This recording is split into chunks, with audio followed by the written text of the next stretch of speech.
Apa keputusan yang buruk menurutmu yang pernah kamu buat? Tanya seorang teman kepada saya. Seketika itu pun saya terdiam dan mencoba mengingat setiap keputusan yang pernah saya buat. Setelah beberapa menit, saya pun menjawab pertanyaan itu dengan mengatakan, beberapa tahun yang lalu, saya pernah sangat ingin populer dan diketahui orang banyak. Ketika itu kira-kira saya masih jadi mahasiswa.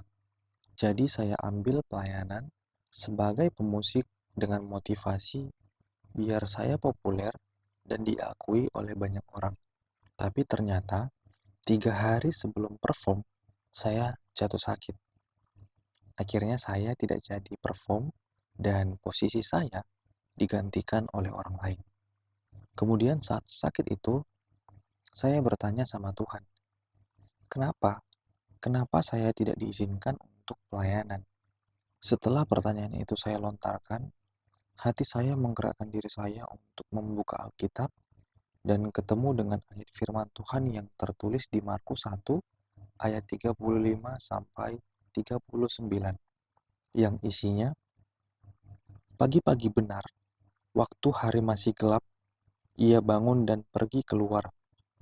Ia pergi ke tempat yang sunyi dan berdoa di sana. Tetapi Simon dan kawan-kawannya menyusul dia. Waktu menemukan dia, mereka berkata, "Semua orang mencari engkau."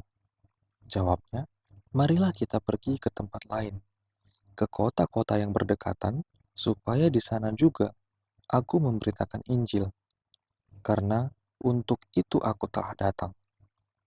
Lalu pergilah ia ke seluruh Galilea dan memberitakan Injil dalam rumah-rumah ibadat mereka dan mengusir setan-setan.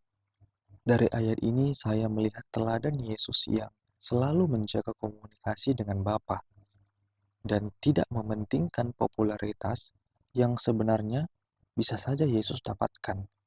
Pada perikop sebelumnya diceritakan bahwa Yesus mengusir roh jahat dan juga menyembuhkan banyak orang. Nah, karena hal ini, Yesus pun dicari oleh banyak orang. Akan tetapi, Yesus tidak mau memanfaatkan situasi yang ada. Lalu, Yesus berdoa untuk terus bisa menjaga tujuan kedatangannya tetap murni. Dan setelah berdoa, Yesus pun berkata kepada murid-muridnya, "Marilah kita pergi ke tempat lain, ke kota-kota yang berdekatan, supaya di sana juga aku memberitakan Injil, karena untuk itu aku datang."